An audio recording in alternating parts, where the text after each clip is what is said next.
बैलगाडी मालक आज दिनांक 8 जून 2026 आज अखिल भारतीय बैलगाडी संघटना खटाव तालुका सर्व पदाधिकारी बैलगाडी मालक सुट्टी मेकर सर्व या ठिकाणी व्यावसायिक असतील आयोजक असतील सर्वांच्या ठिकाणी खटाव तालुक्याची मीटिंग संपन्न झाली। या ठिकाणी आजपासून म्हणजे उद्या दिनांक 9 जून पासून जे नियमावली जाहीर होणार आहे मैदानामधील काय मुद्दे असतील त्या ठिकाणी सविस्तर आपल्याला आणि लप्पा आहेत या ठिकाणी सांगणार आहेत सर्व बैलगाडी मालकांनी। फक्त खटाव तालुका नाही जे पण बाहेरने सुद्धा बैलगाडी मालक इथं पळा येणार आहेत खटाव तालुक्यामध्ये त्यांच्यासाठी सुद्धा नियम लागू असणार आहेत। तर एक आपण जोडून जाणून घेऊ कसे कसे नियमावली झाले। आपण नमस्कार। नमस्कार। काय सांगाल आज मीटिंग जाहीर झाली संघटनेत खटाव तालुक्याची काय काय नियमावली जाहीर झाली बैलगाडी मालकांसाठी? आज अखिल भारतीय बैलगाडी संघटना खटाव तालुका यांची बैठक संपन्न झाली आणि या बैठकीत सर्वप्रथम जी पहिली कमिटी होती तर त्यात काही फेरबदल करण्यात आले।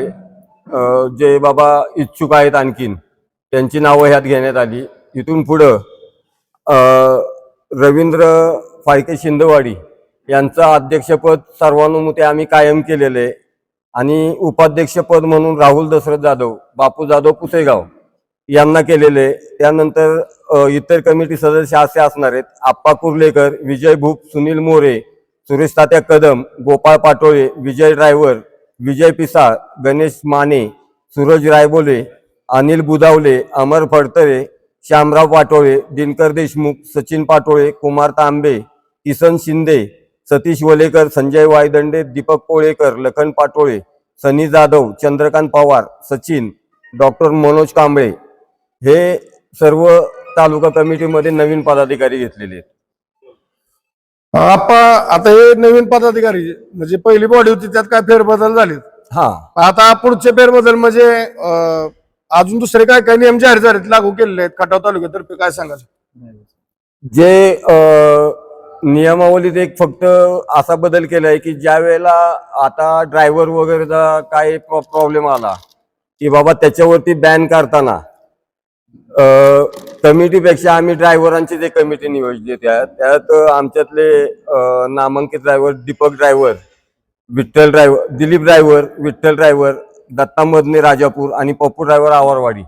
तर कोणत्याही ड्रायव्हरला कुठचाही काही अडचण आली तर त्याने खटाव तालुक्यात या 4 ड्रायव्हरशी संपर्क साधायचा आणि त्यांनी अडचण मिटवायची।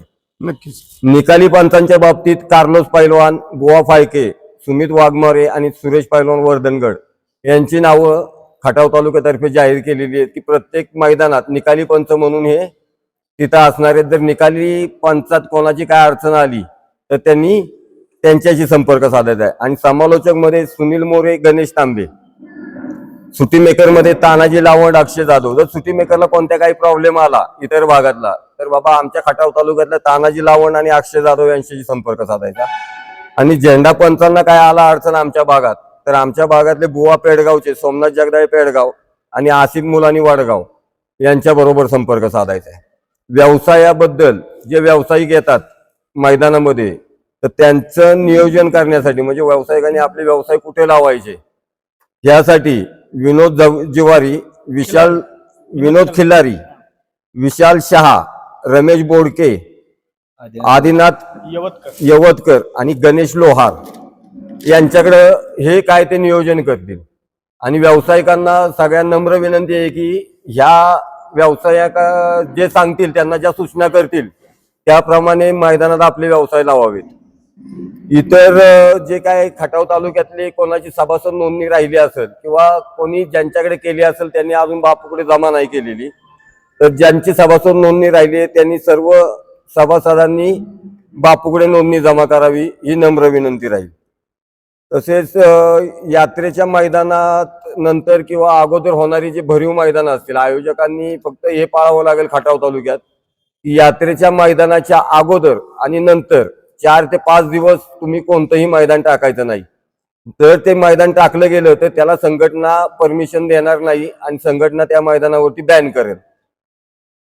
पावती टाकत असताना जी वरिष्ठांनी जी नियमावली जाहीर केलेली आहे की बाबा पावतीवरती मालकांची नावं आणि 2 बैलांची म्हणजे पैरकऱ्याचं आणि त्या बैलाचं नाव असणं हे गरजेचं राहील। नाहीतर ती पावती लॉट्स काढत असताना तिथं लॉस काढणाऱ्यांनी ती पावती बाजूला टाकणे आणि त्या बैल मालकाचे पैसे आयोजकांनी जमा करून घेणे पैसेही त्या मालकाला परत करू नये.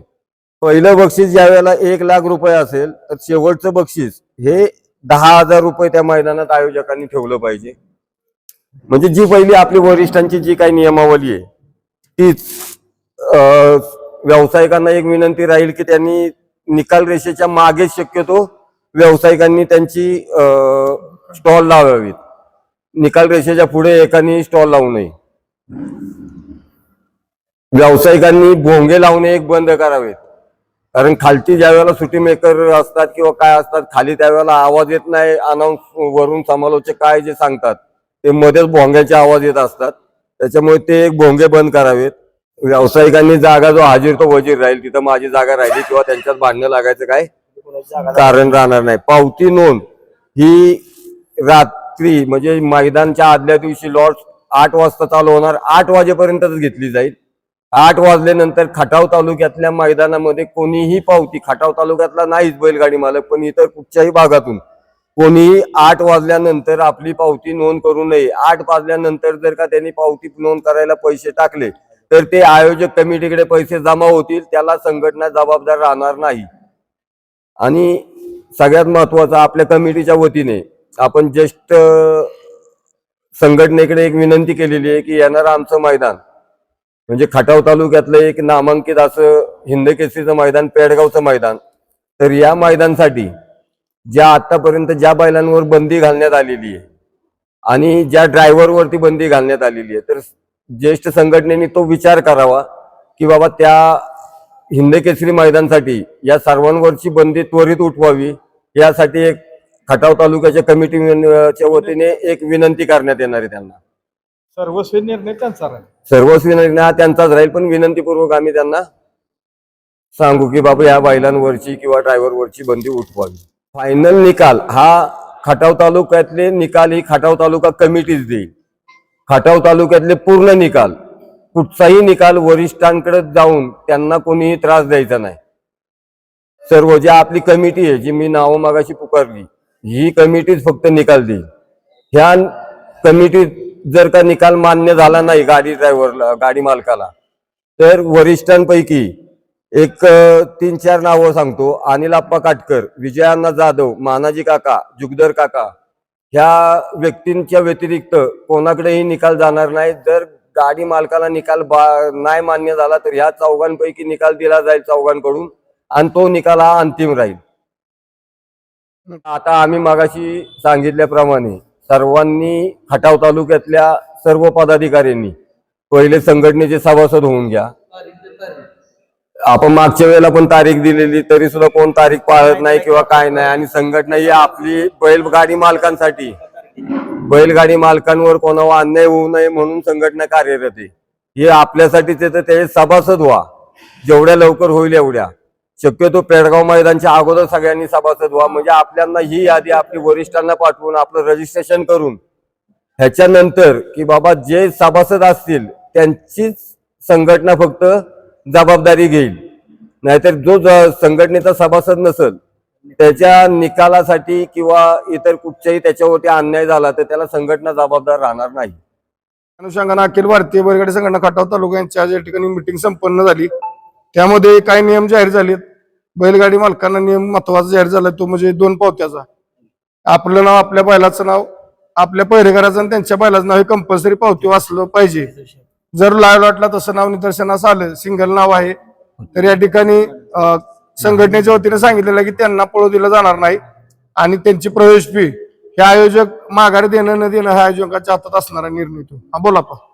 सर्वप्रथम संघटनेने जो नवीन नियम केलेला आहे की बाबा फक्त पश्चिम महाराष्ट्र आणि मुंबई मर्यादित मैदान राहतील. तर पेडगाव हिंदकेसरी मैदान हेही त्या अनुसरूनच असेल की हिंदकेसरी पेडगावचा पश्चिम महाराष्ट्र आणि मुंबई ह्याच्यातूनच निघेल.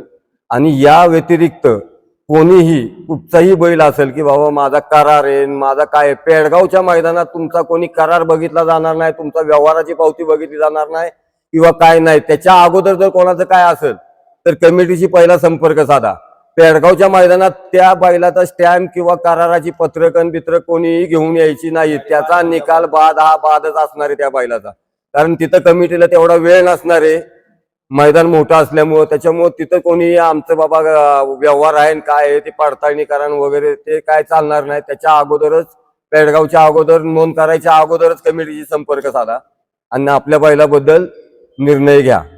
नक्कीच. माझी बैलगाडी मालकांना विनंती आहे, आपण नियम जाहीर केले जातात अखिल भारतीय बैलगाडी संघटना खटाव तालुका, सर्व नियमांचं पालन करा. व्यावसायिक असतील व्यावसायिकांना विनंती असणार आहे, निकाल रेषा जे असते त्याच्या पाठीमागे दुकान लावायचे, त्याच्या पुढे कोणी दुकान लावू नका. बाकीचे नियम सांगितलेले आहेत जाहीर झालेत आणि जे खटाव तालुक्यातील बैलगाडी मालक राहिलेत नव्याने त्यांनी लवकरात लवकर सभासद नोंदणी करून घ्या आणि सर्वांनी नियमाचं पालन करून या ठिकाणी संघटनेला सहाय्य करा ही विनंती करतो.